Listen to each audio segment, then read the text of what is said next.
الحمد لله رب العالمين وأصلي وأسلم على المبعوث رحمة للعالمين وعلى آله وصحبه أجمعين أما بعد. Ce mercredi 9 juillet, les gens de la Sunna ont été surpris par la mort d'un grand savant parmi les savants de l'islam. Un imam parmi les imams de la Sunna. Rahimahullah wa ghafara lahu wa askanahu fasiha jannati. Et il s'agit de l'imam et du noble cheikh Rabi' ibn Hadi al-Madkhali, rahimahullah. Et la conférence d'aujourd'hui ne portera pas sur la biographie de ce noble savant. Et je pense que le frère Abd as-Samad Nour, waffaqahullah, a fait un cours sur cela il y a 2 ou 3 jours. Mais la conférence portera plutôt sur le dévoilement de certains mensonges propagés par les gens de l'égarement parmi les athées, les innovateurs et les zanadiqa à l'égard de ce noble cheikh rahimahullah ta'ala. Et il n'a fallu que quelques heures aux gens de la bid'a, après l'annonce du décès du cheikh l'érudit al-Mujahid Rabi' ibn Hadi al-Madkhali rahimahullah ta'ala, pour le calomnier et mentir sur lui. Ceci dit, Cheikh savait, rahimahullah, qu'en dévoilant les frères musulmans, al-Ikhwan al-Muslimin, les Qutbiyin, les suiveurs de Saïd Qutb, et les Sururiyin, qu'il allait être attaqué et combattu de toutes parts. Et le prêcheur qui appelle à Allah tabaraka wa ta'ala doit se préparer psychologiquement à ce que ce chemin ne soit pas pavé de fleurs, mais plutôt entouré d'épreuves et de difficultés. Et c'est pour cela que le prédicateur doit toujours garder à l'esprit qu'il pourra être touché par des préjudices, être éprouvé et être combattu. Il se peut même qu'il soit touché par les plus durs préjudices dans ce bas monde. Cependant, il lui incombe de patienter et de supporter ces épreuves, et ce pour 2 raisons. La première raison, parce qu'il chemine sur la voie des prophètes et des messagers, alayhimus salam. Ils l'ont précédé dans l'appel à Allah tabaraka wa ta'ala, et ils les ont également précédés quant aux épreuves et aux difficultés qu'ils ont subies. Allah tabaraka wa ta'ala dit dans le Coran: hasiba an-nas an yutraku an yaqulu amanna wa hum la yuftanun ولقد فتنا الذين من قبلهم فليعلمن الله الذين صدقوا وليعلمن الكاذبين.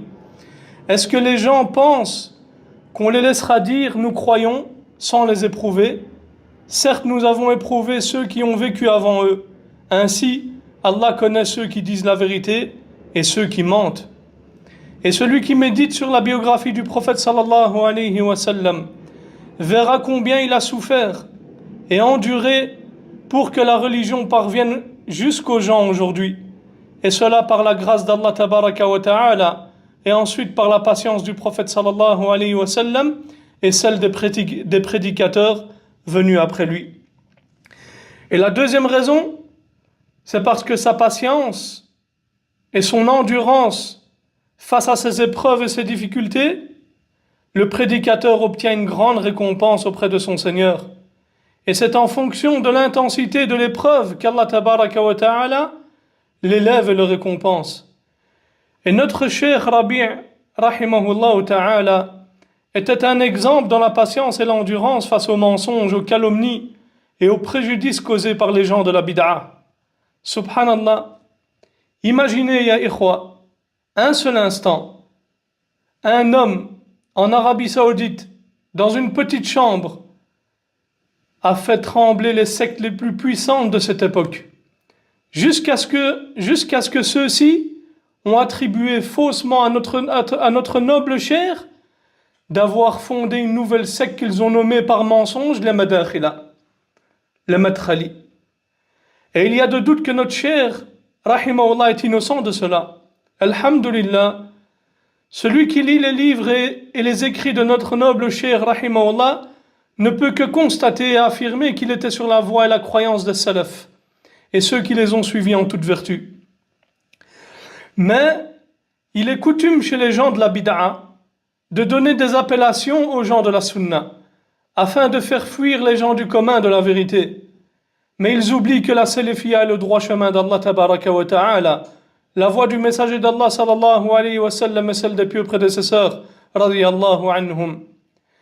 Et parmi les mensonges à son encontre que j'ai pu lire ces dernières heures sur les réseaux sociaux, c'est que le cheikh était la cause d'effusion du sang des musulmans dans les pays musulmans, ou des gens de manière générale, que le cheikh soutenait l'injustice des gouverneurs et était un savant du palais et appelait les gens à obéir aux gouverneurs de manière absolue, que le cheikh appelait également les gens à se fanatiser pour lui et qu'il agréait cela, ou bien même que le cheikh a autorisé de s'entraider et de coopérer avec les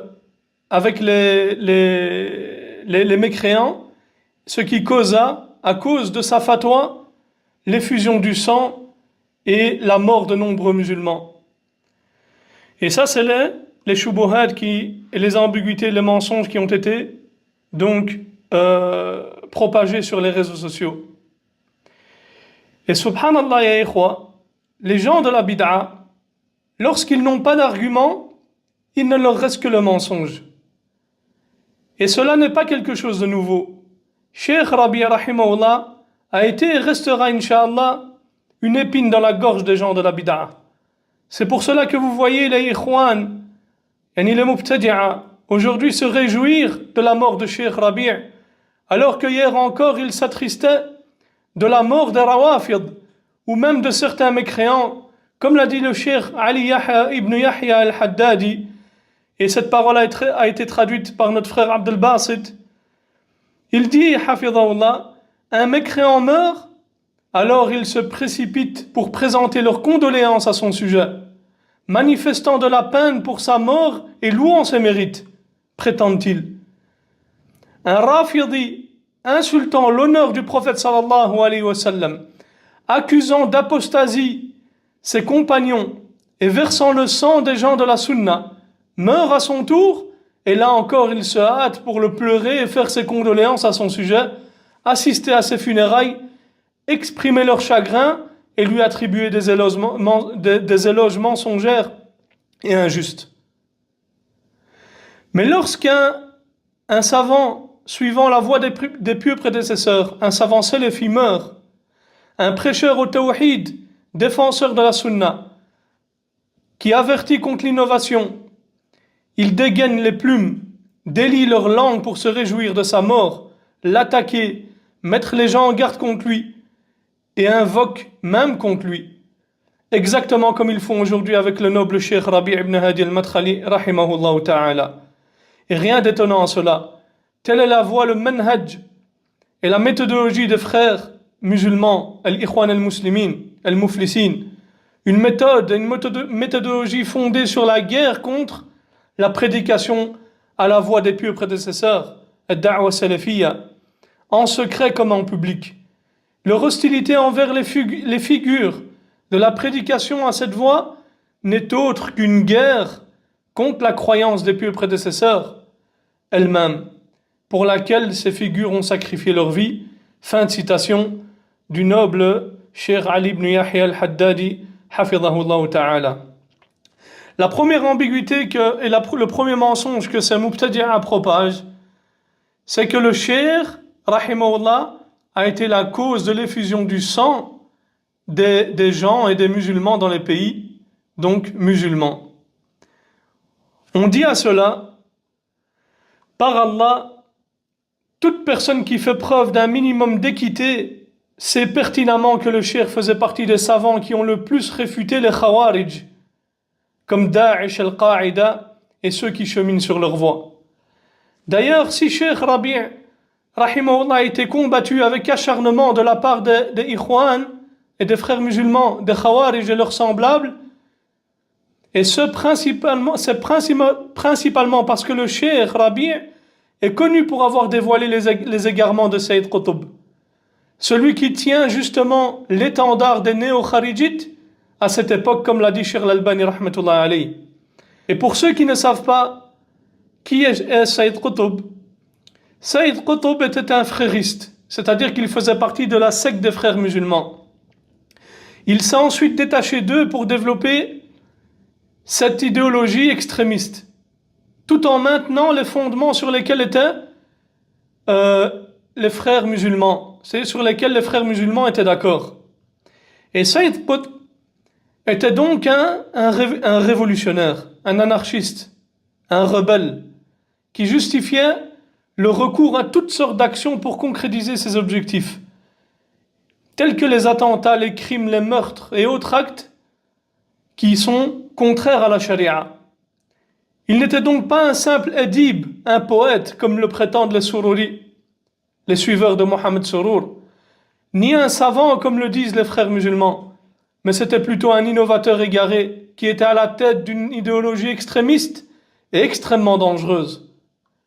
Et sachez, ya ikhwa wa akhawat, que Saïd Qutb avait d'innombrables erreurs, et nombreuses d'entre elles étaient considérées comme de la mécréance. Parmi ces erreurs-là, et c'est un résumé ici, son dénigrement envers certains prophètes, tels que Moussa alayhi salam, Daoud alayhi salam, Suleyman alayhi salam. Également son dénigrement envers certains compagnons, tels qu'Abu Sufyan, qui l'a rendu mécréant, tels que Muawiyah radiyallahu anhu, tel que Abdullah ibn Amr ibn al-As radiyallahu anhu. De même qu'il a fait les éloges de ceux qui ont tué le noble compagnon Uthman ibn Affan radiyallahu anhu, en disant qu'ils avaient l'essence même de l'islam en eux. Qu'Allah tabaraka wa ta'ala nous préserve. Il professait également la croyance de l'unité de l'existence. Et parmi ces erreurs, il y a également son exagération dans le tawhid al-hakimiyya et sa prétention que ce tawhid est la quintessence du tawhid et que le tawhid pour lequel les prophètes et leur peuple étaient en conflit était le tawhid de la seigneurie et non le tawhid al-uluhiyya, c'est-à-dire le tawhid dans l'adoration. C'est pour cela que vous le trouverez rendre mécréant toute une société musulmane, que ce soit les gouverneurs ou les gouvernés. Il disait que l'islam avec lequel est venu Mohammed sallallahu alayhi wa sallam était un mélange entre le christianisme et le communisme. Qu'Allah tabaraka wa ta'ala nous en préserve. Il professait également que le Coran est créé. Il interprétait l'attribut de l'istiwa, l'élévation. Il avait pour conviction la liberté de croyance. Et il rejetait également le hadith al-ahad dans la croyance. Et ça, c'est seulement un résumé de ses erreurs. Mais il y en a d'autres encore que nous n'avons pas mentionnées. Et en effet, les sectes kharijites de cette époque et à leur tête Daesh tirent leurs idéologies des livres de Sayyid Qutb, qui regorgent de takfir. Et les Khawarij trouvent alors dans ce livre de quoi alimenter leurs égarements. Et wallahi, notre cheikh Rabi' rahimahullah faisait partie de ceux qui se préoccupaient le plus du sang des musulmans, de leur honneur et leur situation. C'est pour cela qu'il a insisté sur le fait de mettre en garde contre Sayyid Qutb, car ces idéologies sont dangereuses pour les musulmans et une cause de l'effusion du sang dans le monde, de manière générale, et dans les pays musulmans de manière spécifique. Et on a tous vu ce qui s'est passé en Syrie, en Libye et en Irak. Lorsque les Khawarij ont commencé à faire des attentats suicides et à tuer les musulmans sous prétexte qu'ils les considéraient comme des apostats. Et ils tirent cela d'où, ya ikhwa? Ils tirent cela des livres de Sayyid Qutb. Et Cheikh Rabi' rahimahullah est connu pour avoir mis en garde contre Daesh et leurs semblables. Il a dit, dans un conseil enregistré le 28 du 9 1437, Daesh a été formé en Iran. Il constitue une branche des frères musulmans. Et ils sont les plus hostiles de toutes les sectes envers les salafis. Ils les rendent mécréants et les tuent. Fin de citation. Ainsi, contrairement à ce que disent les gens de la bid'a, Cheikh Rabi' rahimahullah œuvrait par ses actes, ses paroles et sa plume pour que le sang des musulmans soit préservé, comme nous allons le voir dans certaines de ses paroles. Quant aux gens de la bid'a, ils sont connus pour couvrir leurs intérêts personnels et utiliser tous les moyens possibles pour accéder au trône, même si ces moyens sont contraires à la législation. Ils sont donc des adeptes de la règle, la fin justifie les moyens. Et rappelez-vous, ya ikhwa, lorsque ces Mubtadi'a disaient aux gens de sortir contre les gouverneurs, et lorsqu'ils disaient sans pudeur, haut et fort, que même si 1 million de personnes mouraient, c'était pour la bonne cause, et que de toute manière, il restait encore derrière 15 millions de personnes. Alors que leurs leaders idéologiques étaient, eux, dans des beaux endroits, et en train de faire des beaux repas à l'abri à l'abri des troubles. Et Cheikh Rabi rahimahullah a interdit cela de manière explicite, car le Cheikh rahimahullah pesait cela dans la balance des bénéfices et des méfaits. Et il savait que les méfaits étaient plus grands que les bienfaits, et que cela pouvait avoir des conséquences désastreuses pour les musulmans. Et c'est ce qui s'est passé. Cheikh Rabi rahimahullah a dit, dans une conférence qui a été retranscrite sur son site, et écoutez ici la parole de Cheikh Rabi. Elle est un peu longue, ceci dit, on va voir maintenant quelle est la position de Cheikh Rabi par rapport à ce qui s'est passé. Il dit, rahimahullah, l'islam, en raison de sa guidée parfaite et de sa sagesse, il a interdit la rébellion contre les gouverneurs, ainsi que tout ce qui y mène. Il enjoint, au contraire, à la bonne exhortation avec sagesse et bienveillance, et au bon conseil par les voies sages qui sont loin de la corruption et des méfaits. Mais les Khawarij prônent la révolte contre les dirigeants, du fait qu'ils rendent mécréant celui qui commet un péché majeur. Ils en viennent à rendre mécréant le gouverneur s'il commet un péché, puis rendent licite la rébellion contre lui. Ils se soulèvent alors, versent le sang, violent l'honneur des gens, pillent les biens des musulmans et réduisent leurs familles en captivité. Et ce ne sont là que quelques-unes des abominations qu'ils ont perpétrées. Et tout cela à cause du suivi de leur passion et leur opposition à la voie d'Allah tabaraka wa ta'ala, à celle que le prophète sallallahu alayhi wa sallam a instituée, celle qu'atteste le Coran et qu'ont suivi les savants ainsi que le calife bien guidé. Ils s'en sont détournés, guidés par leur passion, semant dans la communauté des ravages profonds et des divisions dévastatrices. Les innovations se sont alors succédées, car ce sont eux qui ont ouvert la porte, voire les portes, des troubles et des fléaux. C'est pourquoi le prophète sallallahu alayhi wa sallam a ordonné de les tuer, c'est-à-dire les Khawarij, en disant « ce sont les pires des créatures. Là où vous les trouverez, tuez-les. Ils sortiront de la religion comme la flèche transperce le gibier. » Et telle est la voie et la méthodologie des Khawarij en tout temps et en tout lieu. Ils appellent sans cesse à verser le sang, à se révolter contre les gouverneurs des musulmans, tandis que la charia repose sur la sagesse, la prise en considération des bénéfices et le repoussement des méfaits. Or, la révolte contre les dirigeants entraîne des corruptions immenses. Allah tabaraka wa ta'ala a informé son messager sallallahu alayhi wa sallam de ce qui surviendra dans cette communauté comme déviation et égarement, que ce soit chez les dirigeants ou autres qu'eux. Le prophète sallallahu alayhi wa sallam a dit à propos des gouverneurs, il y aura après moi du favoritisme et des choses que vous désapprouverez.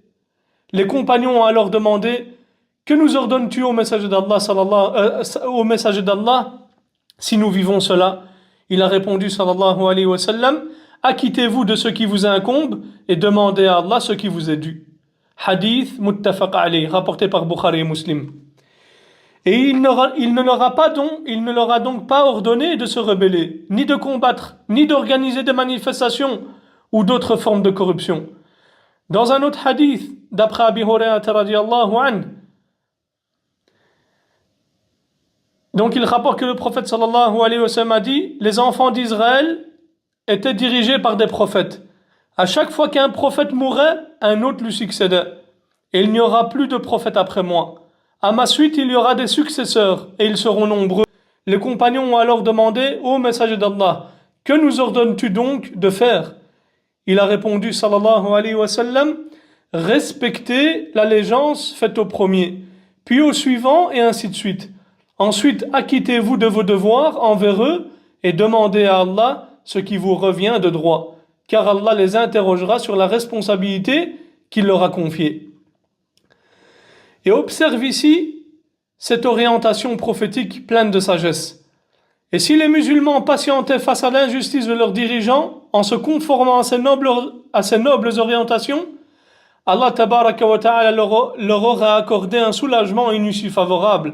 Comme Allah tabaraka wa ta'ala le dit dans le Coran, et quiconque craint Allah, il lui donnera une issue favorable et lui accordera sa subsistance par des voies dont il ne s'attendait pas. Et le prophète sallallahu alayhi wa sallam a également parlé des sectes et a dit que cette communauté se divisera en 73 groupes, tous en enfer à l'exception d'un seul. Et cela fait partie des miracles prophétiques.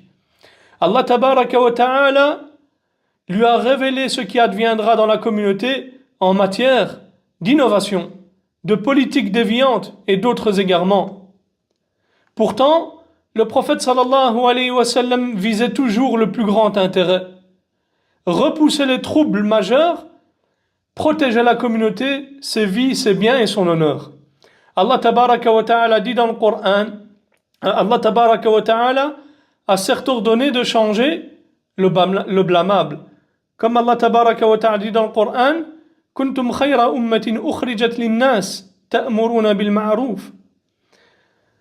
Vous êtes la meilleure communauté qu'on ait fait surgir pour les hommes. Vous ordonnez le convenable, interdisez le blâmable et croyez en Allah. Et il dit également, tabaraka wa ta'ala, que soit issue de vous une communauté qui appelle au bien, ordonne le convenable et interdit le blâmable, car ce seront eux qui réussiront. Mais le gouverneur occupe un rang particulier. Il ne doit être conseillé qu'avec sagesse et bonne exhortation. En effet, car le fait de changer son mal, s'il est moindre que la mécréance explicite, découlera de cela un mal encore plus grand que le mal présent actuellement. Et celui dont il veut changer et faire disparaître, ce mal sera alors encore plus grand que le mal présent. Et celui dont il veut changer et faire disparaître. Il y aura alors un mal bien plus grand, comme le chaos, l'effusion du sang, la violation d'honneur et le pillage. Le prophète sallallahu alayhi wa sallam nous a ordonné de patienter. Comme il a été rapporté dans le hadith authentique, nous avons prêté un serment d'allégeance au prophète sallallahu alayhi wa sallam, concernant l'écoute et l'obéissance dans la facilité comme dans la difficulté, dans ce qui nous plaît et ce qui nous déplaît, et de ne pas disputer le pouvoir à ses détenteurs, sauf si vous voyez une mécréance claire à propos de laquelle vous disposez d'une preuve venant d'Allah. Ici, le prophète sallallahu alayhi wa sallam a dit une mécréance explicite, sans équivoque, claire comme le soleil. C'est à ce moment-là qu'il est permis aux musulmans de sortir contre ce gouverneur qui est tombé dans une mécréance claire, à condition qu'il n'y ait pas dans ce soulèvement un mal plus grand que le maintien du gouverneur mécréant lui-même. En effet, il se peut que certaines personnes, parmi les gens du commun ou les plus faibles, se soulèvent et qu'ils soient alors... Donc le cheikh nous dit, et qu'ils soient alors massacrés, ce qui mènerait à la perte de la religion et des affaires de ce bas monde. Et le mal en serait ainsi décuplé. C'est pourquoi les musulmans ne doivent pas se soulever, ou c'est pour ça que les musulmans ne doivent se soulever contre un gouverneur mécréant que si le soulèvement est clairement prépondérant et plus assuré dans sa réussite, et que les musulmans sont en mesure de le renverser sans effusion de sang et sans atteinte à l'honneur et autres calamités. Ici, vous voyez bien que le cheikh Rabi' rahimahullah n'appelle pas à au fait, à obéir au gouverneur de manière absolue. Ni il dit qu'il ne faut jamais sortir contre le gouverneur. Il dit justement que si maintenant le gouverneur est tombé dans une mécréance qui est claire et qui est explicite, alors à ce moment-là, les musulmans peuvent se soulever contre lui. Mais ils doivent quoi? Ils doivent absolument se soulever que si maintenant le soulèvement est clairement prépondérant et plus assuré dans sa réussite. Et que les musulmans sont en mesure de le renverser sans effusion de sang, sans que le sang coule, sans qu'il y ait des milliers et des milliers de musulmans qui meurent, sans atteinte à l'honneur et aux calamités. Mais tant que le gouverneur, ensuite le cheikh nous dit, mais tant que le gouverneur est sur l'islam, c'est-à-dire tant qu'il prie, comme mentionné dans le hadith de Salamata, radiyallahu anha, elle dit, le prophète sallallahu alayhi wa sallam a dit, il y aura après moi des dirigeants dont vous allez approuver et condamner les œuvres. Celui qui approuve du bien est innocent, et celui qui condamne le mal est sauf. Mais malheur à celui qui est satisfait et suit dans le mal. Ils ont dit, ô messager d'Allah, ne devons-nous pas les combattre? Il dit sallallahu alayhi wa sallam, non, tant qu'ils font la prière. Ainsi, tant que le gouverneur fait la prière, il n'est pas permis de sortir contre lui.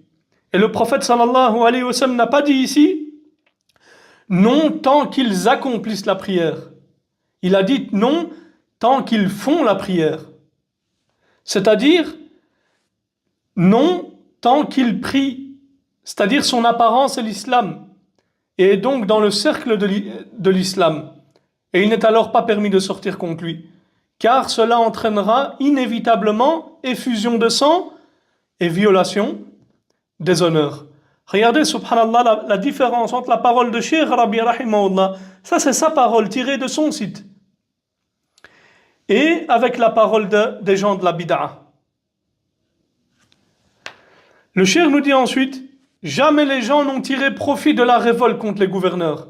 À aucune époque, les musulmans n'ont tiré profit de ces soulèvements. Lorsque les habitants de Médine se sont rebellés contre Yezid, cela a engendré des grandes corruptions. Leur révolte contre les Omeyyades, puis contre les Abbassides, tout cela n'a abouti et n'a engendré que corruption, ruine et destruction. Les musulmans n'ont jamais tiré le moindre avantage de ces soulèvements. Au contraire, les conséquences en ont toujours été plus graves que les bienfaits. Et prenez exemple sur la Somalie, nous dit le cheikh. Et il faut savoir que le cheikh a écrit ça en 1432. Donc c'est pas quelque chose de nouveau. Ceci dit, il dit, prenez exemple sur la Somalie. Leur dirigeant était un homme injuste et dépravé. Ils se sont soulevés contre lui et depuis, ils sont prisonniers d'un cycle incessant de troubles et de sang versé. Jusqu'à ce jour. Regardez ce qui est arrivé à l'Irak après la chute de Saddam Hussein, ce tyran dépravé. Jusqu'à aujourd'hui, le pays demeure en proie au chaos et à l'instabilité. Et maintenant, que va-t-il advenir de ces foules qui manifestent dans les pays arabes?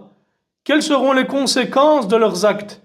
Qu'est-ce que tout cela engendrera en réalité? Le gouverneur d'Égypte avait demandé un court délai avant de se retirer du pouvoir.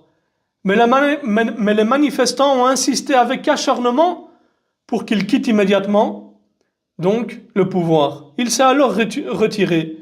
Mais quel est le remplacement à cette démission et à ce retrait? Est-ce la démocratie? Le régime militaire? Si ce n'est pas remplacé par l'islam, avec ses croyances et ses fondements authentiques, y compris en matière de gouvernance et de politique, alors ils n'auront rien accompli. Ça, c'est la parole de Cheikh Rabi'. Mais si cela est remplacé par la démocratie occidentale, qui s'oppose à l'islam, alors quel misérable et mauvais remplaçant. Et je suis profondément, dit Cheikh Rabi rahimahullah, je suis profondément attristé par ce qui se passe actuellement dans le monde islamique. Des manifestations empreintes d'ignorance, d'anarchie, de sauvagerie, sans moindre référence à l'islam, ni dans les revendications, ni dans ceux qui les portent. Et cela montre clairement qu'ils ignorent l'islam, qu'ils n'en espèrent rien de celui-ci, et qu'ils ne désirent nullement voir se lever un État qui est fondé sur l'islam et la charia. Ils n'en parlent même pas. Tout ce qu'on entend, c'est démocratie, démocratie, démocratie, démocratie. Des étudiants, des docteurs, des professeurs, et leurs esprits sont parfois plus naïfs encore que ceux des enfants. Ils courent derrière les idées de l'Occident, des législations et des lois, et leurs revendications ne reposent que sur des bases venues d'Europe. Comme l'a dit le prophète sallallahu alayhi wa sallam, vous suivrez les voies de ceux qui vous ont précédés, empan par empan, coudée par coudée, au point que si l'un d'entre eux entrait dans le terrier d'un lézard, vous le suivrez. Et les gens de l'innovation l'ont fait. Et hélas, les politiciens également. Et nous demandons à Allah tabaraka wa ta'ala qu'il accorde à cette communauté des savants, conseillers, sincères, qui la guideront par le livre d'Allah et la sunna du messager d'Allah sallallahu alayhi wa sallam, et qui lui accordent également des gouverneurs pieux et conseillers qui jugeront selon la loi d'Allah à la lumière de son livre et de la sunna de son prophète sallallahu alayhi wa sallam. En vérité, le jugement appartient exclusivement à Allah tabaraka wa ta'ala. Nul ne partage son autorité et il n'a pas d'associé dans son jugement. Allah tabaraka wa ta'ala dit dans le Coran, traduction du sens rapproché du verset, le jugement n'appartient qu'à Allah. Il a ordonné que vous n'adoriez que lui. Le jugement appartient à Allah tabaraka wa ta'ala seul. Et c'est votre Seigneur, celui qui vous a créé, qui a créé la terre et les cieux, qui vous a pourvu en rivière, en jardin, en toutes choses. Et puis vous l'oubliez. Vous oubliez ses lois et vous vous attachez aux législations des juifs et des chrétiens. Nous exhortons donc les musulmans à revenir à Allah, à revenir au livre d'Allah et à n'avoir d'autres préoccupations que l'attachement sincère à cette noble législation en appliquant dans tous les domaines. Qu'ils appliquent les textes de ce livre auquel le faux ne peut l'atteindre ni par l'avant ni par l'arrière. Le bonheur, tout le bonheur se trouve en lui et dans l'exposé qu'en donne la sunna. Tandis que la perdition, la ruine, les maux, les troubles et les épreuves atteignent inévitablement quiconque s'écarte du livre d'Allah et de la sunna du prophète sallallahu alayhi wa sallam. Et nous demandons à Allah tabaraka wa ta'ala qu'il accorde aux musulmans des gouverneurs bienveillants et sincères. Car si un gouverneur ne se montre pas conseiller envers sa communauté, Allah lui a interdit l'accès au paradis. Il a été rapporté que le prophète sallallahu alayhi wa sallam a dit: il n'est pas un serviteur à qui Allah confie la responsabilité d'un groupe, puis qui meurt alors qu'il fait preuve de traîtrise à l'égard de celui-ci, au moment même de sa mort, sans qu'Allah ne lui interdise le paradis. Et dans une autre version, il dit sallallahu alayhi wa sallam: tout homme à qui Allah a donné l'autorité de gouverner certaines personnes et qui ne s'occupe pas d'elles de manière honnête, ne sentira jamais l'odeur du paradis. Il incombe donc au gouverneur d'être honnête et sincère envers sa communauté. Et cela fait partie de sa loyauté que d'appliquer sur eux les lois d'Allah, de mettre en œuvre la législation d'Allah et d'éduquer les enfants, les générations et les armées à la lumière du livre d'Allah et de la sunna du messager d'Allah sallallahu alayhi wa sallam. Et telle est la responsabilité qui pèse sur les musulmans et leurs gouverneurs. Allah tabaraka wa ta'ala, c'est lui qui vous a créé, qui vous a établi sur cette terre ces terres qui ont été conquises par l'islam. L'Égypte fut ouverte par l'islam, la Libye, la Tunisie, l'Algérie, le Maroc, l'Orient, l'Occident, l'Irak, l'Iran, toutes ont été conquises par le livre d'Allah et la sunna du messager d'Allah sallallahu alayhi wa sallam.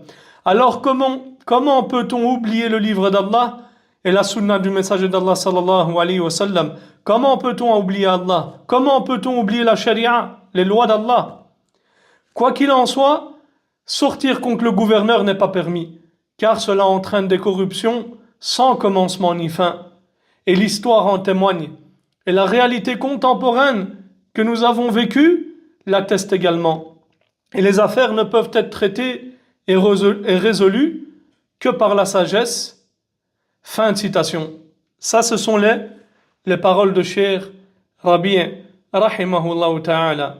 Et à travers ces paroles, ya ikhwa wa akhawat, celui qui ne possède en lui ne fût-ce qu'un atome d'équité, ne peut qu'affirmer que le noble Cheikh Rabi' rahimahullah ta'ala était sur la voie et la méthodologie des salafs dans ce sujet.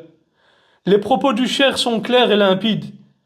Quiconque l'accuse d'être la cause de l'effusion du sang dans les pays musulmans aura certes menti, calomnié et fait preuve d'injustice envers ce noble Cheikh rahimahullah ta'ala qui faisait partie des savants qui s'efforçaient de lutter contre les idéologies extrémistes telles que les Khawarij ainsi que les idéologies laxistes telles que celles des libéraux et des laïcs. Et le Cheikh était donc sur la voie des salafs dans ce sujet, c'est-à-dire l'interdiction de sortir contre le gouverneur, le blâmer publiquement et remplir les cœurs des gens de haine contre leurs dirigeants. Le Cheikh enjoignait plutôt la patience, la sagesse, le conseil et la bonne exhortation envers les gouverneurs en privé et mettait en garde contre toute acte idéologie qui pouvait causer l'effusion du sang des musulmans et violer leur honneur. Quant à ceux qui prétendent faussement que Cheikh Rabi' rahimahullah soutenait les gouverneurs dans leur injustice et leurs égarements, et qu'il justifiait leurs erreurs, et qu'il appelait les musulmans à obéir aux gouverneurs de manière absolue, alors ceci est un mensonge et une énième calomnie. Cheikh Rabi' rahimahullah ta'ala a dit dans son livre Al-Dhari'a, il dit par Allah, nous nous désavouons des erreurs et des égarements des gouverneurs. Nous aimons ceux qui appliquent la législation d'Allah et nous détestons fermement la violation de cette législation. Et nous ne soutenons en aucun cas une transgression ou quelque chose de faux. Le noble messager d'Allah sallallahu alayhi wa sallam a rapporté dans le hadith de Salama radiyallahu anha, on placera à votre tête des dirigeants dont vous apprécierez certains actes et réprouverez certains autres. Celui qui détestera leurs méfaits sera innocent. Celui qui les réprouvera sera sauvé. En revanche, celui qui approuvera et suivra. Ils lui demandèrent, c'est-à-dire les compagnons, ô messager d'Allah, ne devrions-nous pas les combattre? Il a répondu, non tant qu'il prie, rapporté par Muslim. Ainsi, nous blâmons les actes blâmables, incha'Allah, autant que nous le pouvons, avec nos cœurs, nos langues et nos plumes, selon nos capacités. Si nous en sommes incapables concernant une chose, nous la rejetons dans nos cœurs et nous ne l'agréons en aucun cas, conformément au hadith, en revanche celui qui approuvera et suivra. Nous suivons cette méthode qu'Allah tabaraka wa ta'ala et son messager nous ont clairement indiquée. Et en toute chose, y compris les affaires des gouverneurs et des dirigeants, nous avons été laissés sur une voie claire, dont la nuit est comme le jour et personne ne s'en écarte, sauf celui qui est en perdition. Fin de citation.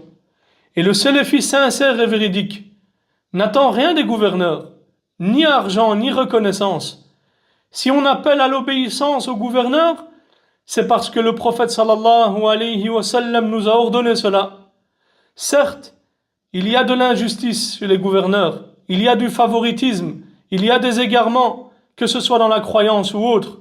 Mais ici, c'est une affaire religieuse et un suivi de ce avec quoi est venu le noble prophète sallallahu alayhi wa sallam. Ce n'est pas Cheikh Rabi' qui a dit « Il y aura après moi des dirigeants qui ne prendront pas ma voix et ne suivront pas ma sunna. Il apparaîtra parmi eux des gens au cœur de diable, dans des corps d'hommes. » Le compagnon dit « Que devrais-je faire, ô messager d'Allah, si j'atteins cette époque ?»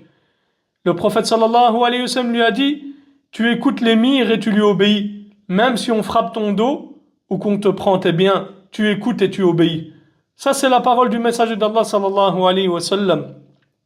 Ce n'est pas Cheikh Rabi' qui a dit l'individu musulman doit écouter et obéir concernant ce qu'il aime et ce qu'il déteste, excepté si on lui ordonne de commettre une désobéissance. En effet, si on lui ordonne de commettre une désobéissance, il y a alors ni écoute ni obéissance concernant cette chose en particulier. Et il a dit sallallahu alayhi wa sallam, nulle obéissance dans la désobéissance à Allah, l'obéissance est dans le convenable. Et ça c'est la parole du prophète sallallahu alayhi wa sallam. Ce n'est pas la parole du Cheikh Rabi' rahimahullah. Et également ce n'est pas Cheikh Rabi' qui a dit il t'incombe d'écouter et d'obéir au gouverneur dans ce qui t'est difficile et ce qui t'est facile, dans ce qui te plaît et ce qui te déplaît, et en cas de favoritisme à tes dépens. Ça c'est la parole du messager d'Allah sallallahu alayhi wa sallam. Ce n'est pas Cheikh Rabi' qui a dit rahimahullah écoutez et obéissez, car ce sont eux qui portent la responsabilité de ce qu'ils font et vous portez la responsabilité de ce que vous faites. Ça c'est la parole du messager d'Allah sallallahu alayhi wa sallam.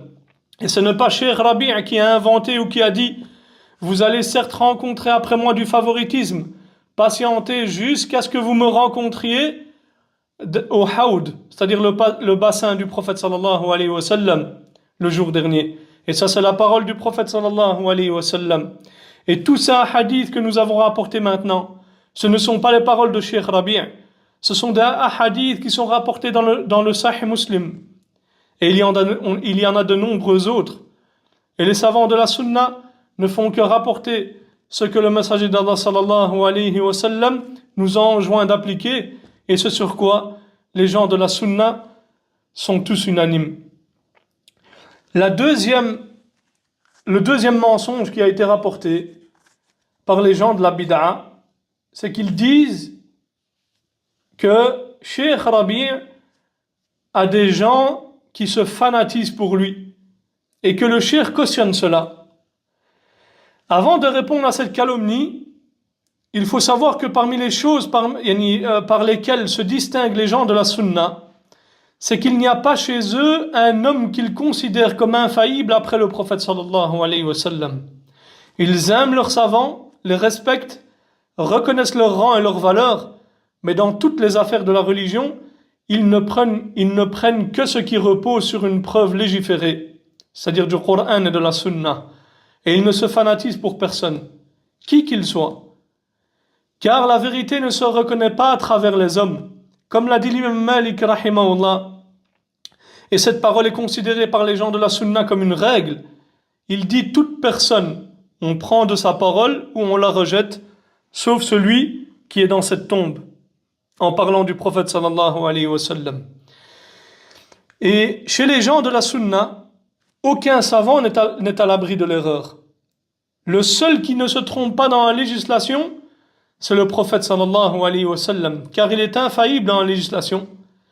Et ses paroles sont une révélation, comme Allah tabaraka wa ta'ala le dit dans le Coran, وَمَا يَنْتِقُ عَنِ الْهَوَىٰ إِنْ هُوَ إِلَّا وَحْيٌ يُوحَىٰ. Et il ne prononce rien sous l'effet de la passion, et ce n'est rien d'autre qu'une révélation qui lui est faite. Et parmi les belles paroles à ce sujet, il y a ikhwa wa akhawat, il y a celle du grand savant du Yémen, Abdurrahman al-Muallimi, rahimahullah ta'ala. Il dit, sache qu'Allah tabaraka wa ta'ala peut éprouver certaines personnes sincères et véridiques en les faisant tomber dans une erreur afin de mettre à l'épreuve ou éprouver autrui, c'est-à-dire les autres. Suivront-ils la vérité et délaisseront-ils sa parole dans laquelle il s'est trompé, ou bien ils se laisseront tromper par son mérite et son rang. Il dit ensuite, rahimahullah, quant au savant, il est excusé et même récompensé pour son effort d'interprétation, al-ijtihad, pour le fait qu'il avait l'intention de faire le bien et pour son absence de négligence. Mais celui qui le suit aveuglément, trompé par son rang, sans prêter attention aux preuves authentiques du livre d'Allah et de la sunna de son messager sallallahu alayhi wa sallam, celui-là n'est pas excusé, il est même dans un grand danger. Fin de citation. Allahu Akbar ya ikhwa wa akhawat. Quelle parole grandiose. Et voilà les gens de la sunna. Ils délaissent la parole de leurs savants lorsqu'ils se trompent, tout en préservant leur rang et en les respectant. Et toute personne équitable qui a lu les livres de Cheikh Rabi' rahimahullah et écouté ses interventions, sait que le Cheikh faisait partie de ceux qui combattaient le plus le fanatisme. Les livres écrits et interventions du Cheikh regorgent de mise en garde contre le fanatisme. Et parmi ces paroles qu'il a dites dans une intervention intitulée « Le danger du mensonge, son mauvais impact et la position de l'islam vis-à-vis de celui-ci », il dit à la minute 44, rahimahullah ta'ala, « Considérez ceci comme une règle et transmettez-la à ses opposants, afin qu'ils saisissent la réalité, connaissent la vérité et sortent du cercle de ceux qui se fanatisent pour le faux. Quant à moi, jamais je ne tolérerai que quiconque fasse preuve de fanatisme à mon égard. Si je commets une erreur, que celui qui en prend connaissance me dise « tu t'es trompé ». Qu'Allah vous bénisse. Il ne faut se fanatiser pour personne, ni pour une erreur d'Ibn Taymiyyah, ni pour une erreur de Muhammad ibn Abdel Wahhab, ni pour une erreur d'Ahmad ibn Hanbal, ni pour une erreur de Shafi'i, ni pour quiconque. Sa ferveur doit être pour la vérité, de même que son respect. Et il est obligatoire de détester l'erreur et de détester le faux. Fin de citation. Il a dit, rahimahullah, dans Al-Majmou', volume 15, page 181, « Nous ne marchons pas avec les émotions, nous marchons plutôt avec la preuve et l'argument. » Il dit dans Fatawa fil Aqida wal Manhaj, page 124, « Ce fanatisme relève des pratiques de l'ignorance préislamique. Il fait partie des agissements des gens de la Jahiliya. Quant aux musulmans véridiques, il lui incombe de se préserver du fanatisme et de toute opposition à ce avec quoi est venu Muhammad sallallahu alayhi wa sallam. Le fanatisme est blâmable. Seul un sot ou un perturbé s'entête dans le fanatisme. » Fin de citation.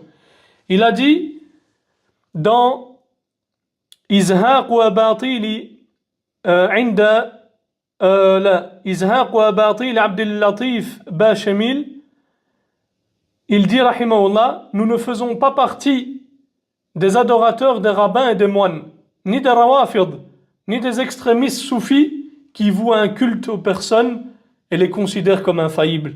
Il a dit dans le Majmou', volume 15, page 32, nous n'accordons aucune sainteté aux idées de quiconque, qui qu'il soit. On réfute l'erreur de toute personne, qu'elle soit séléfi ou non. Il a dit dans son Sharh Sunnah de l'imam al-Barbahari, page 56, si tu dis à quelqu'un qui est sur la vérité, lorsqu'il se trompe, tu t'es trompé dans la preuve, tu t'es trompé par rapport à la Sunnah, il l'accepte, car son intention est de suivre la vérité et non de défendre son opinion. Mais si tu dis cela à une personne qui suit ses passions, elle se met alors en colère et s'irrite. Et c'est là un des signes des gens de la passion. Chacun d'eux ne cherche qu'à faire triompher sa passion. Fin de citation. Et voici quelques paroles de Cheikh Rabi' rahimahullah sur le fanatisme. Et le Cheikh était connu pour combattre le fanatisme et ne tolérait pas qu'on le suive dans l'erreur. Quant à ceux qui se sont fanatisés pour le Cheikh et font preuve d'exagération à son égard, sachez que Cheikh rahimahullah ta'ala est innocent de cela. Et vous avez pu le constater dans les paroles que je vous ai rapportées de Cheikh Rabi' rahimahullah ta'ala. Et parmi les mensonges et calomnies propagés par Ahl Bid'a, et c'est la troisième, ici, le troisième mensonge,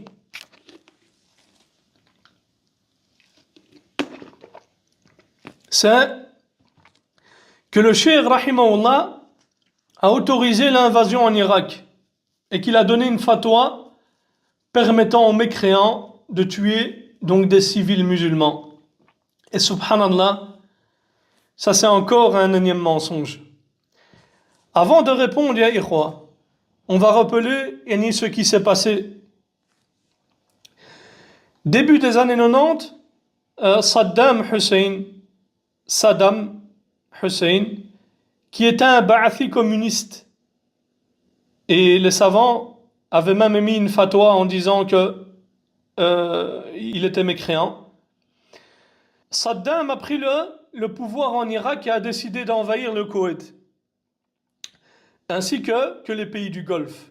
Ensuite, il s'est retrouvé aux portes de l'Arabie, et les pays du Golfe ont alors décidé de se dresser contre eux, et ni pour stopper leur agression. Et comme l'ennemi était plus puissant, et qu'il disposait d'un armement plus puissant, et que les pays du Golfe n'étaient pas en mesure de repousser leur mal, si ce n'est en coopérant avec des forces étrangères. Et le comité permanent des savants et de la fatwa, avec à leur tête Cheikh Ben Baz, rahmatullah alayhi, se sont réunis pour faire des recherches approfondies sur cette question, sur le fait de coopérer avec les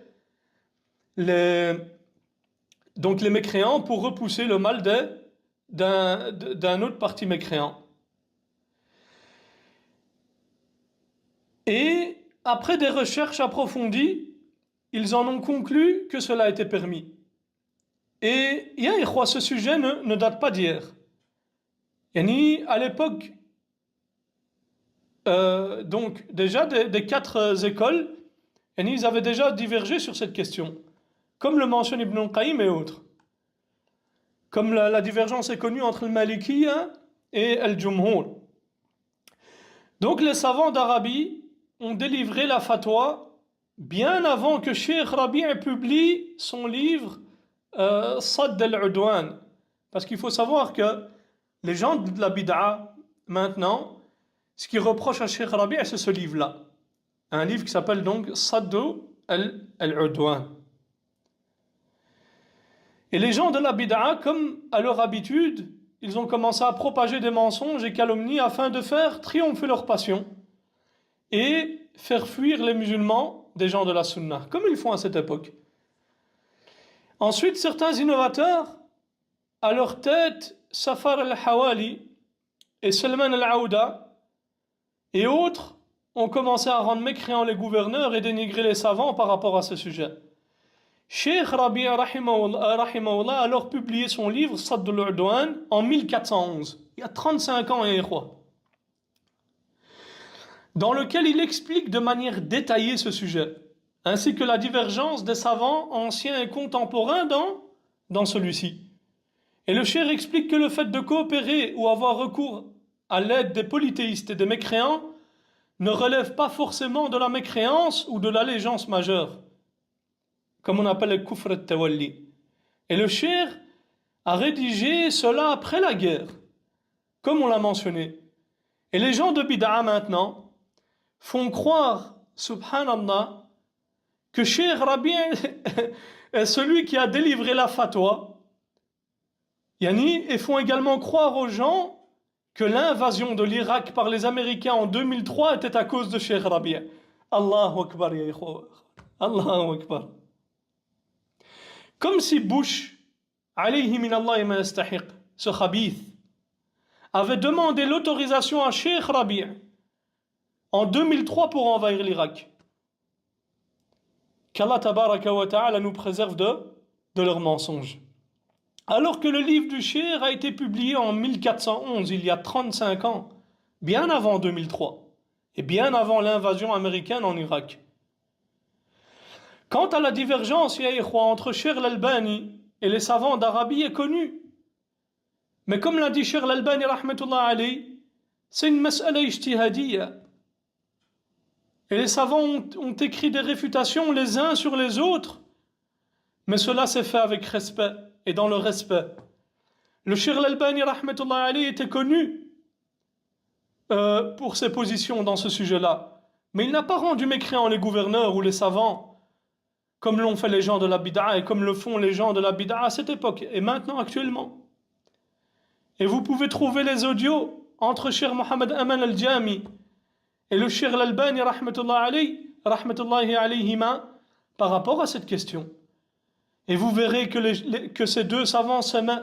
Ils s'aimaient pour Allah tabaraka wa ta'ala. Et wallahi, le Cheikh Mohammed Aman al-Jami, il y a un audio sur YouTube, vous allez le trouver, dans lequel il le dit de manière explicite, qu'il aime Cheikh l'Albani rahmatullah alayhi. Mais s'il l'a réfuté dans ce sujet-là, c'est pour la religion d'Allah tabaraka wa ta'ala. D'ailleurs, Cheikh l'Albani, l'imam Al-Albani rahmatullah alayhi, a fait les éloges de Cheikh Rabi' à nombreuses reprises, comme nous allons le mentionner, et bien après que le Cheikh ait publié ce livre-là. L'imam Al-Albani rahmatullah alayhi est mort en étant satisfait de Cheikh Rabi' rahimahullah. أيضا من التهم التي يتهم بها الشيخ أنه أفتى ضد العراق. يقول أفتى ضد العراق وألف كتاب صد عدوان الملحدين، وقالوا هو سبب في القتل الذي وقع في العراق. متى؟ قال لك سنة 2003 عند سقوط صدام. أولا هذا الكلام كذب لا صحة له لا من قريب ولا من بعيد. كتاب الشيخ ربيع الذي ألفه رسالة صد عدوان الملحدين وحكم الاستعانة عليهم بالمشركين ونحو هذا العنوان، عندي رسالة في الكتب التي في الخلف، رسالة صغيرة، مسألة فقهية بحكم الاستعانة بالكافر على الكافر أو حتى على المسلم الظالم. هذا ألفه سنة 1990 اللي هي سنة 1410 حينما دخل صدام للكويت. وهذا كتاب مسألة فقهية في استعانة بالكافر على المسلم. إذا كان مسلما وصدام كافر، صدام بعثي كافر، غزا بلادنا وقتل رجالنا ونهب أموالنا وأخرجنا من ديارنا، نستعين به الكافر علينا، لا إشكال في ذلك. والفقهاء مليئة كتب الفقه عندهم كتبهم بالاستعانة بالكافر أنه لا حرج فيه، ليس في هذا إجماع لا في هذا ولا في هذا. وقبل أن يؤلف هذه الرسالة أفتى الشيخ بن باز إمام الدنيا في وقته، وابن عثيمين والفوزان والحيدان. الشيخ بن باز حفظه الله تعالى وكذلك فتوى إخوانه من العلماء هي الحق لو لم يأتوا من قبل أمريكا لا بارك الله فيها مساعدات لماذا للحكومة السعودية لاستولى صدام البعث على الحرمين. هيئة كبار العلماء في ذلك الوقت أفتت بجواز الاستعانة بالنصارى في دفع عدوان صدام. لماذا تركوا هؤلاء العلماء وتكلموا عن الشيخ ربيع؟ لأنهم لا يريدون إلى الشيخ ربيع فقط، لا يريدون استثارة العامة، أنهم يثورون عليهم يقولون كيف تطعنون في ابن باز وابن عثيمين، وكيف هذه مسألة فقهية تجعلونها من عقائد الدين. يا إخوان، الإخوان المسلمون المسألة الفقهية يجعلونها من أصل الدين، وأصل الدين يجعلونها مسألة فقهية. حسن البنا يقول في رسائله أن عداوتنا اليهود ليست عداوة دينية، وإنما القرآن حث على مصافاتهم ومصادقتهم. ارجع لرسائله وموجود هذا. هذه مسألة عقيدة. القرآن ما حث على ذلك كذب وافتراء على الله، بل حث على البراءة منهم. هذا الرجل ماذا يقول؟ على موادتهم ومصافاتهم. بل صرح حتى ياسين اللي كان رئيس حماس، ما أذكر اسمه، أن اليهود نحن نقاتلهم ليش احتلوا بلادنا، وإلا نحن لا نقاتل أحد ونحبهم ونحب غيرهم. احنا بنطلب حقنا، ما بنطلبش اكثر من حقنا. احنا ما بنكره اليهود ونخاف اليهود اهل اليهود، اليهود اهل دين واحنا اهل دين، احنا بنحب كل اهل الاديان. هذه مسألة في العقيدة، في العقيدة جعلوها مسألة عادية. مرسي لما تكلم قال ان العقيدة اليهود النصارى والمسلمين عقيدة واحدة، انما الخلاف ديناميكي. تخيل، ديناميكي، وهذا اصل الدين وقاعدته. تخالف هذا الكلام، بل هذا من الكلام اللي هو من نواقض الإسلام باتفاق العلماء، ومع ذلك لا يضر ذلك. لكن الشيخ لما تكلم مسألة فقهية وقفوا في وجهه. دعوني أقول لكم مسألة هي من المضحكات المبكيات، وإن شاء الله أني ما أطلت عليكم كثيرا. الخميني، الأخوان المسلمون ذهبوا إلى الخميني في فرنسا كما يصرح بذلك يوسف ندى، توفي قبل سنوات من رؤوس الإخوان، له مقابلة مع أحمد منصور في قناة الجزيرة موجودة على اليوتيوب. يقول الإخوان أرسلوا وفدا إلى الخميني في فرنسا قبل أن تنقله فرنسا إلى إيران ويصنع الانقلاب المعروف على حكومة إيران عبر طبعا من فرنسا وأتباع فرنسا. قلت لي الآن معلومة مهمة جدا، أن الإخوان كونوا وفد والتقى مع الخميني في باريس قبل أن يذهب إلى إيران. أي نعم. ذهبوا له وأيدوا وأظهروا الموافقة له. ذهب إلى إيران، حصل انقلاب الخميني سنة 1979. أول وفد زار الخميني وفد الإخوان المسلمون، وفد الإخوان المسلمين، ذهبوا وفود من كل بلد، أي بلد ذهبوا للخميني يؤيدونه. لا نتكلم عن هذه القضية والوقوف معه وتأييده، هذا موضوع آخر سنذكره، يعني سنذكره إن شاء الله في مستقبل الأيام. قامت الحرب العراقية الإيرانية، صدام حسين ضد الخميني. برأيكم من وقف الإخوان المسلمون معه؟ الإخوان المسلمون وقفوا مع الخميني ضد صدام حسين الذي حاربوه وكفروه، وضد العراقيين المسلمين. توقفت الحرب، غزا صدام الكويت، ماذا فعل الإخوان المسلمون؟ وقفوا مع صدام ضد الكويت وضد السعودية. كان هناك شعور ليس فقط خذلان، وإنما باندهاش. من قبل مين؟ من قبلنا إحنا تجاه موقف الإخوان المسلمين كمنظمة دولية، لأنه ظهروا بمظهر المؤيد لاحتلال صدام حسين للكويت. فكان يعني موقف محبط بالحقيقة، واللي منه طبعا يعني بانت انه هؤلاء لا يمكن ان يوثق فيهم، لا يمكن ان يوثق بالاخوان المسلمين. وقفوا مع صدام ضد الكويت وضد السعودية. احتل الخفجي، أرسل عدة صواريخ على الرياض وعلى الدمام، وهم وقوف خلفه مظاهرات وتأييد، وأرسل وفود له. طيب هذا الرجل قبل سنة سنتين كنتم تقولون عنه بعثي كافر، الآن ما الذي جعله مسلم وتقي وورع؟ السياسة.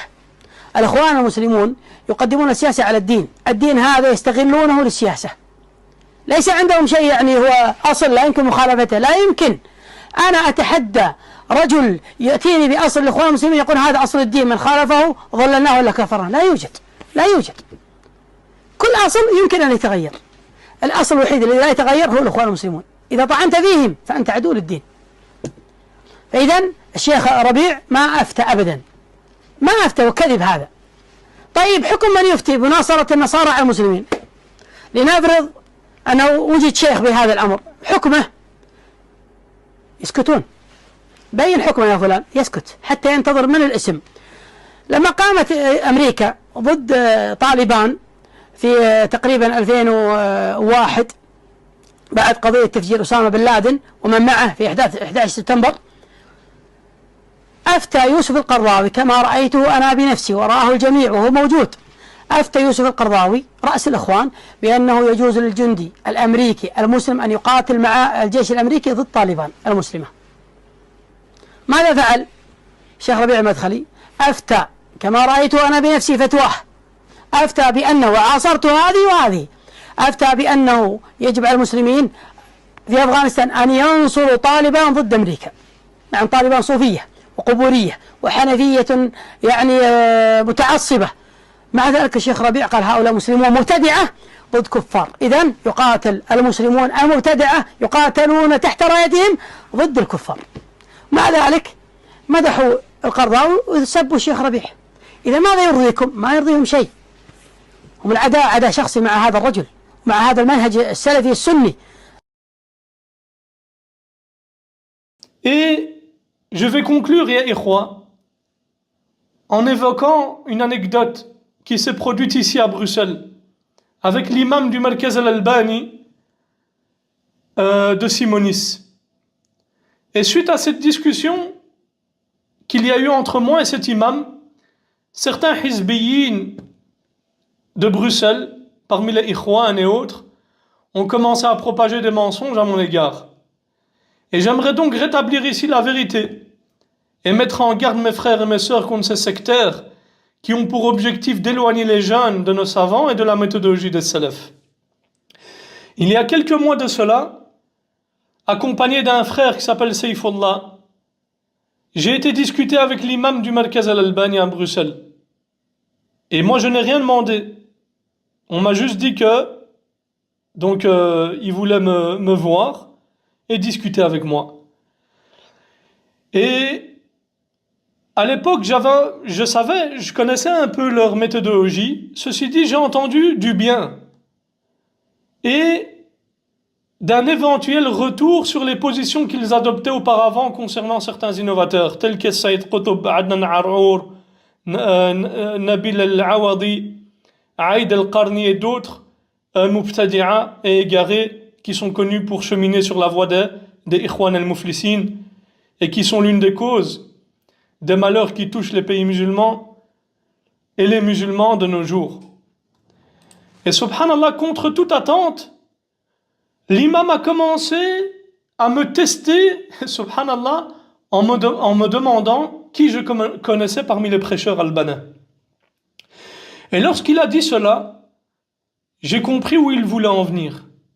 J'ai alors évoqué la secte des frères musulmans et leur danger pour les musulmans de manière générale et leur lien avec certaines associations en Belgique de manière spécifique, ainsi que leur lien avec les différents groupes terroristes tels que Daesh, Al-Qaïda et d'autres groupes égarés, qu'Allah tabaraka wa ta'ala préserve les musulmans de leur mal. Ensuite est venue la mention de Saïd Qutb. Et on a parlé de Saïd Qutb et on a évoqué certaines de ses erreurs et également qu'il portait donc l'étendard des néo-kharijites à cette époque. Ça, c'est moi qui lui ai dit. Et pour en revenir à cet imam du centre Al-Albani, il a commencé à me tester donc sur certains prédicateurs albanais. Et j'en ai profité pour en mentionner quelques-uns et pour évoquer l'un d'entre eux qui est très connu dans la da'wa albanaise et qui est connu pour être un fervent défenseur de Saïd Qutb, jusqu'à dire qu'il est mort donc en martyr. Et la raison pour laquelle j'ai évoqué particulièrement ce prêcheur-là, c'est parce que j'ai vu certains de ses livres dans cette mosquée-là. Et après avoir dit donc que ce prêcheur faisait les éloges de Saïd Qutb, je lui ai fait part de mon désaveu le concernant. Car une personne se revendiquant de la Salafia ne peut faire les éloges d'un homme qui regroupe autant d'erreurs dans la croyance. Et dès lors que Saïd Qutb a été évoqué, voilà que l'imam en question a commencé à patauger et a essayé de nous lancer certaines ambiguïtés. Et en disant que certains savants avaient fait ces éloges et qu'ils avaient dit que Saïd Qutb avait donc de bonnes choses et qu'il avait juste dans certains sujets. En gros, cet imam-là est venu avec la bid'a del muwazanat, le fait de mentionner donc le bien des gens de la bid'a. Et comme l'a dit l'imam al-Albani, c'est bid'atul asr quand il a parlé de al-muwazanat, c'est-à-dire c'est l'innovation de cette époque. Comme si dire des choses justes sur certains sujets effaçait le fait d'avoir professé des égarements sur de nombreux autres sujets, que ce soit dans la croyance ou autre, comme cela s'est produit pour Saïd Qutb, qui a de nombreux donc égarements dans la croyance, et certains égarements contiennent même de la mécréance. Ceci dit, nous sommes certes habitués à répondre à ce genre d'ambiguïté, surtout venant de ceux qui font preuve de talawun, caméléonisme, si on peut dire ça comme ça, c'est-à-dire qui changent de couleur en fonction des situations. Et c'est Allah tabaraka wa ta'ala qui accorde la réussite. Et parmi ces ambiguïtés, il a dit que Cheikh Al-Albani rahmatullah alayhi avait parlé sur Cheikh Rabi en disant que le cheikh était dur. Yani, il voulait nous faire croire que c'était un jarh, une critique de l'apport du cheikh. Et la réponse à cette ambiguïté, et ce sera la dernière, se fera en plusieurs points. Le premier point, c'est que la dureté envers les gens de la bid'a était considérée chez les salafs comme quelque chose de louable et non comme quelque chose de blâmable. Les pieux prédécesseurs, les salafs, se distinguaient par le fait d'agir avec dureté et rudesse envers les gens de la bid'a. Ils considéraient cette dureté à l'égard des gens des passions et des innovations comme un mérite et une éloge pour l'homme lorsqu'on l'évoquait, lorsque certaines personnes comme Al-Dhahabi rapporter la biographie d'un salaf, par exemple, et que ce salaf-là était connu pour être dur envers les gens de la bid'a, il l'évoquait, parce que c'était quelque chose de louable. Et combien d'imams de la sunna, il a été dit dans leur biographie, et ce en guise d'éloge, il était ferme sur la sunna, ou encore il était dur envers les gens des passions et de l'innovation. Et ce qui les poussait à cette rigueur, à cette ardeur, ce n'était rien d'autre que leur jalousie ardente pour cette religion, ainsi que leur volonté de conseiller sincèrement pour Allah, pour son messager, pour les dirigeants des musulmans et pour l'ensemble de la communauté. Comme l'a dit Ibn al-Jawzi rahimahullah au sujet de l'imam Ahmed rahimahullah, l'imam Abu Abdillah Ahmed ibn Hanbal, en raison de son fort cramponnement à la sunna et de sa préprobation de la bid'a, parlait à l'encontre de certains hommes pieux lorsqu'il émanait d'eux ce qui contredisait la sunna. Et ces propos à leur encontre doivent être compris comme une exhortation sincère et un conseil sincère pour la religion. Et parmi les paroles qui ont été rapportées des salafs dans cela, Ibn al-Qayyim rahimahullah, dans son livre Shifa al-Alil, il a dit Ibn Abbas était dur envers les Qadariya, de même que les compagnons. Dans Sharh al-Sunnah al-Lalaka'i, il rapporte l'histoire de Omar ibn al-Khattab avec Subayr ibn Isl. Lorsqu'il est venu à Médine, il avait des écrits et commençait à poser des questions sur les versets équivoques du Coran. Et lorsque Omar il a entendu cela, il a ordonné qu'on l'amène, après avoir préparé pour lui des tiges de palmier pour le frapper avec. Omar lui a alors dit, radiyallahu anhu, qui es-tu? Il a alors répondu, je suis le serviteur d'Allah, Subayr.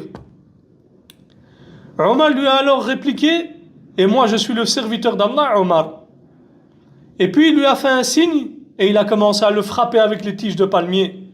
Et il n'a cessé de le frapper jusqu'à lui ouvrir la tête, et que le sang coule sur son visage. Et après celui-ci s'écria en disant, ça suffit, ô commandeur des croyants, par Allah, ce que je ressentais dans ma tête a bel et bien disparu. Et Ibn Hajar a dit, dans Al-Isaba, Samura ibn Jundub était dur envers les Khawarij, et ceux-ci le dénigraient. L'imam al-Dhahabi a rapporté dans Siyar, concernant Hammad ibn Salama ibn Dinar al-Basri, il dit à Ahmed ibn Hanbal a dit le concernant, si tu vois quelqu'un le dénigrer, alors accuse-le dans son islam, car il était dur envers les gens de l'innovation. Ibn Hibban a dit, nul ne le dénigrait si ce n'est un Mu'tazili ou un Jahmi, à cause de ce qu'il manifestait comme sunan authentique.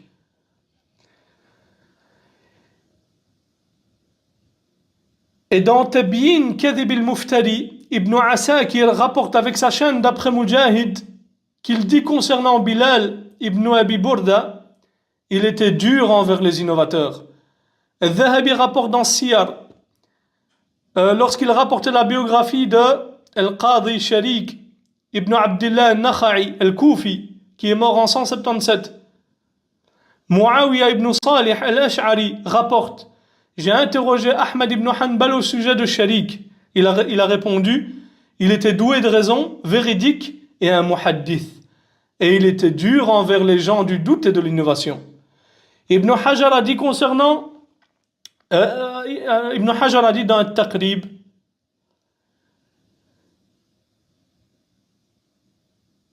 non, dans Manaqib Malik, Abdurrahman ibn Hurmuz al-A'raj, qui est connu, les Malikiens ils le connaissent surtout lors de la khutbah du Jumu'ah au Maroc. Et l'imam Abdurrahman ibn al-Qasim, qu'Allah leur fasse miséricorde. L'imam Malik a dit à leur sujet, Ibn Hurmuz parlait peu, il était dur envers les gens de l'innovation, et il était le plus savant des gens en ce qui concernait leur divergence sur ces sujets. Il en allait de même pour Abdurrahman ibn al-Qasim. Et dans le Jami' de l'imam ibn Abi Zayd al-Qayrawani, il rapporte que l'imam Malik a dit: ne passe pas le salam aux gens de l'innovation, ne les fréquente pas, sauf pour les blâmer sévèrement. Ne visite pas leurs malades et ne rapporte pas leurs ahadith. Regardez ici la dureté de l'imam Malik. Mais c'était une dureté louable.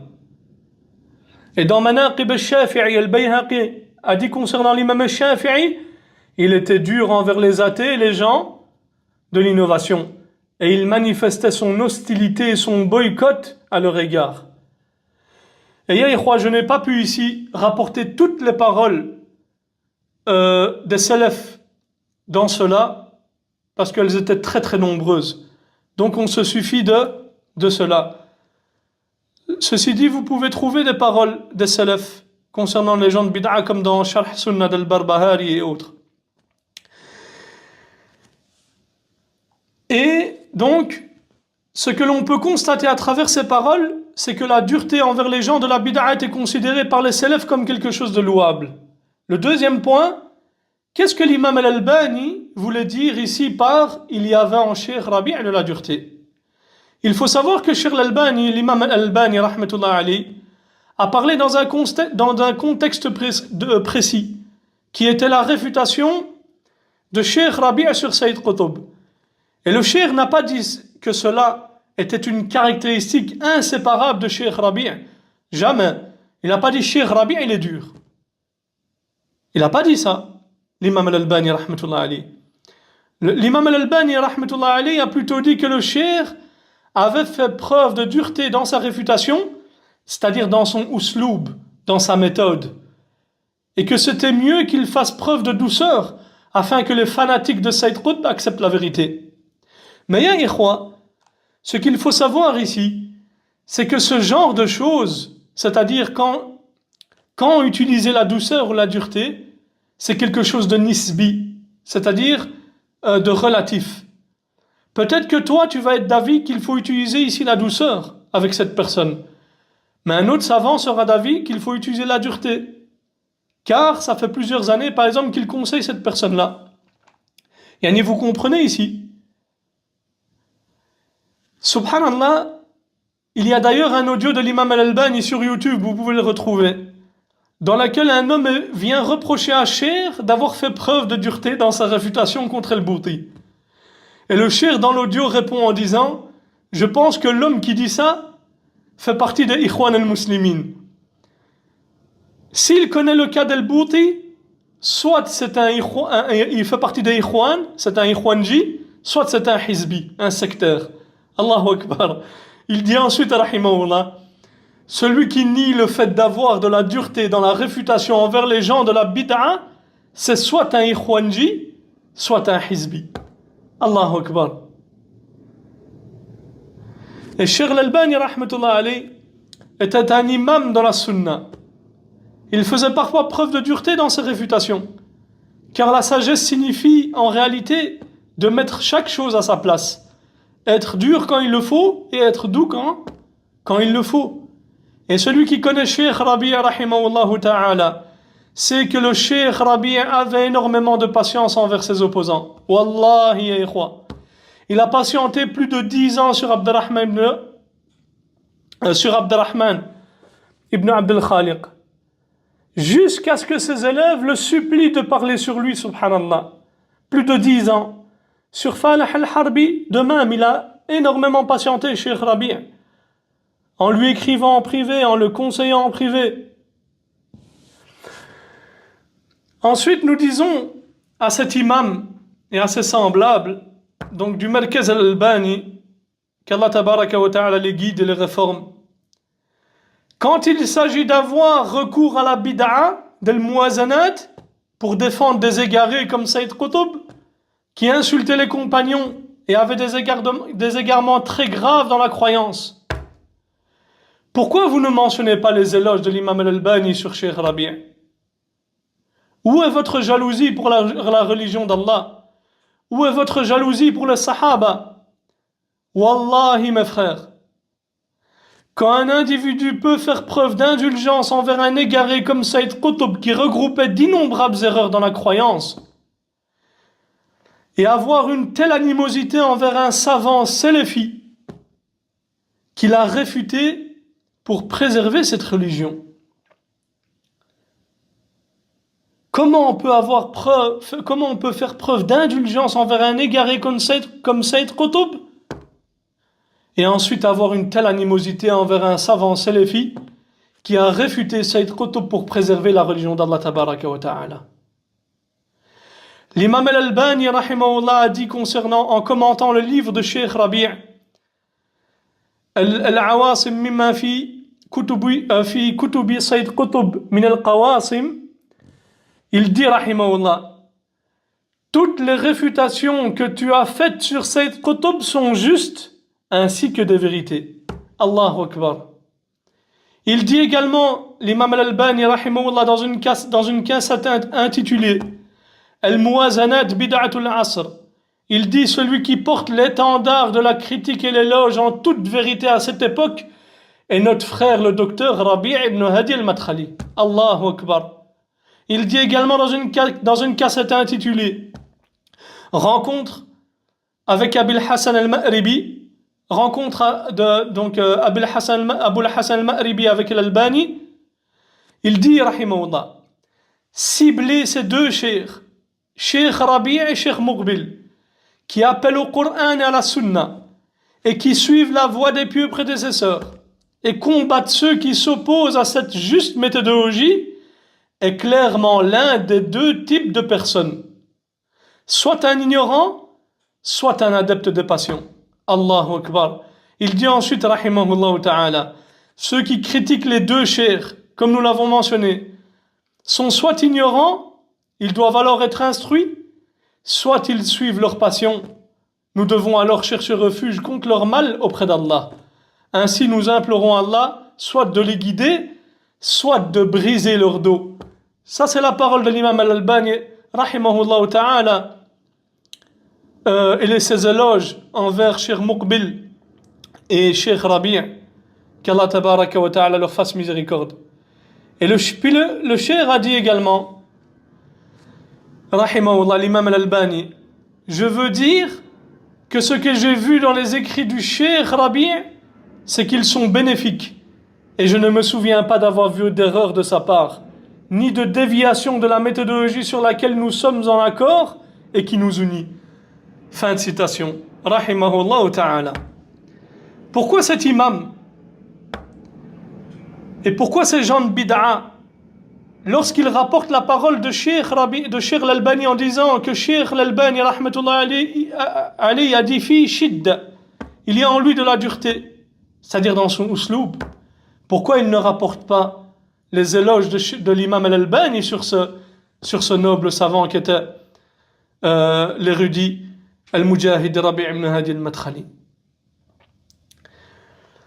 Et voilà la position du noble cheikh l'imam al-Albani rahimahullah concernant Saïd Qutb et sa méthodologie, ainsi que ses éloges à l'égard du grand savant Cheikh Rabi' ibn Hadi al-Madkhali et ses réfutations scientifiques rahimahullah ta'ala.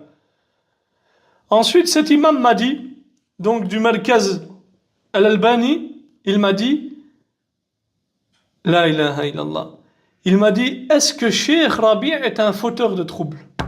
Ya ikhwa, billahi alaykum, on vient de mentionner Saïd Qutb, le fait qu'il a insulté les Sahaba, le fait qu'il a insulté Uthman, le fait qu'il a kaffar Abu Sufyan, le fait qu'il a dit ce qu'il a dit dans la croyance par rapport à Wahdat al-Wujud et autres.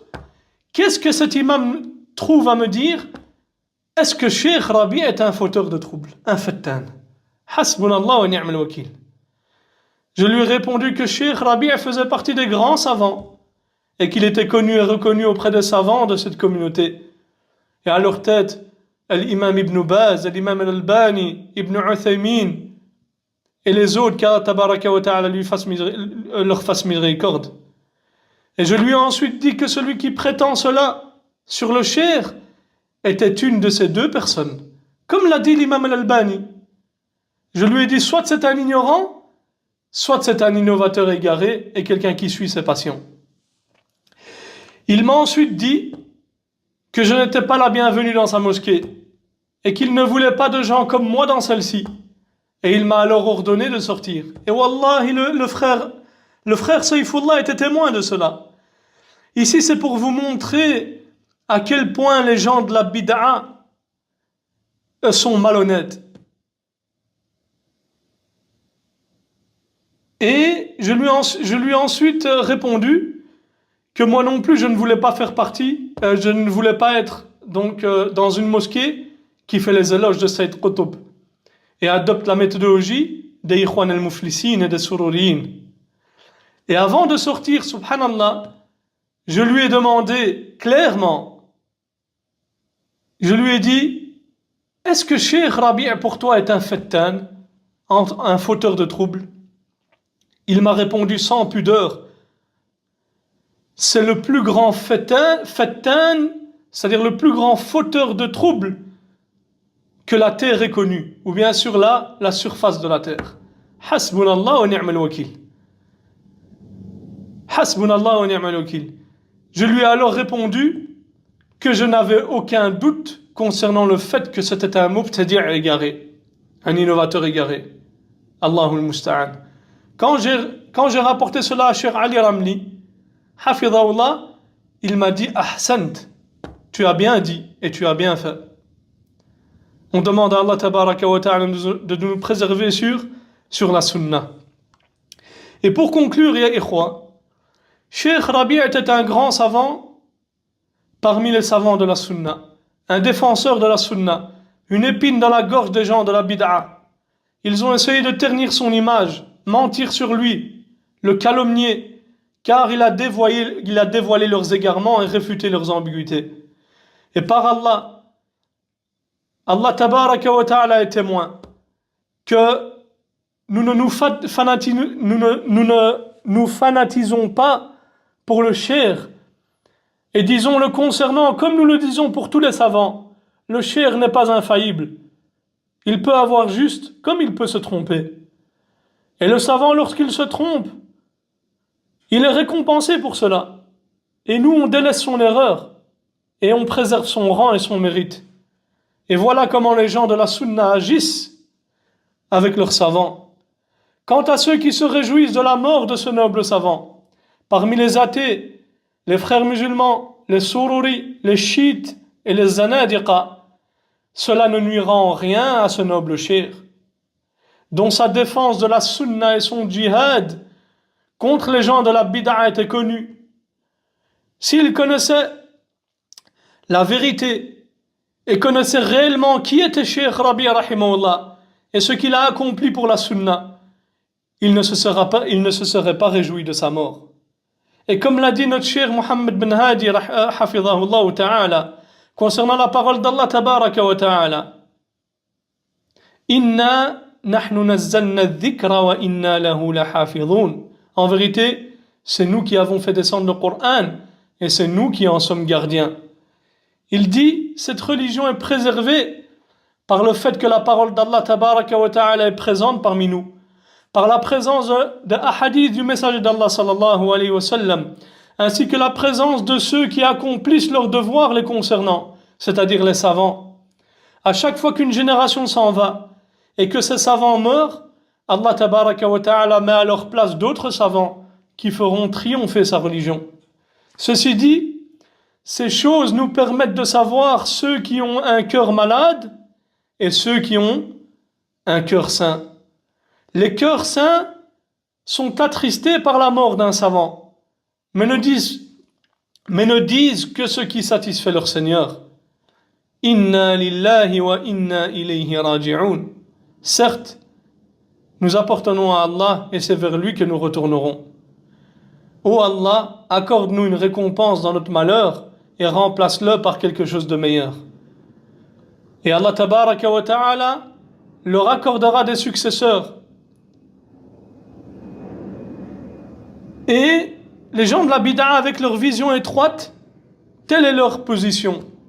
Mais Allah tabaraka wa ta'ala anéantit leur espoir. Et pourquoi? Car ces savants sont en réalité les étoiles filantes qui les lapidaient.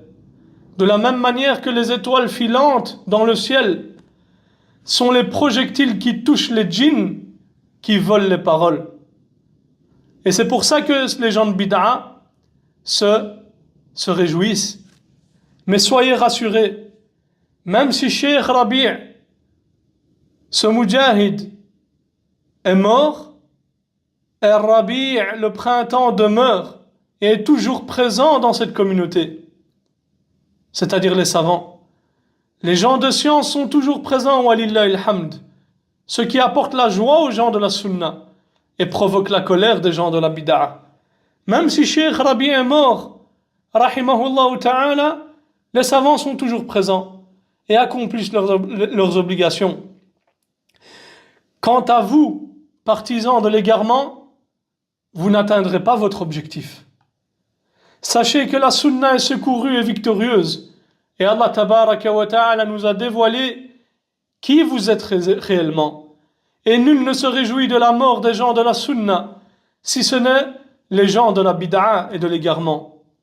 Et vous l'avez vu par vous-même sur les réseaux sociaux. Tu ne trouves que les gens de la bid'a et les zanadiqa et les gens de l'égarement qui se réjouissent de la mort de Cheikh Rabi', rahimahullah ta'ala. Quant aux gens de la sunna, non par Allah, ils ne se réjouissent pas de la mort d'un savant parmi les savants des musulmans. Et car c'est une perte sur la terre et un manquement. Mais nous avons la ferme conviction qu'Allah tabaraka wa ta'ala préserve sa religion. Et parmi les moyens par lesquels il préserve sa religion, c'est qu'il mette à disposition donc des savants qui sont présents parmi les gens. On demande à Allah tabaraka wa ta'ala qu'il fasse miséricorde à notre Cheikh Rabi' et qu'il le compte parmi as-siddiqin, parmi les véridiques, car il ne faut pas oublier son mérite sur nous et son combat contre les gens de l'innovation. Et on demande à Allah tabaraka wa ta'ala qu'il lui ouvre les portes de son vaste paradis. هذا وصلى الله على نبينا محمد وعلى آله وصحبه وسلم. جزاكم الله خيرا وبارك فيكم.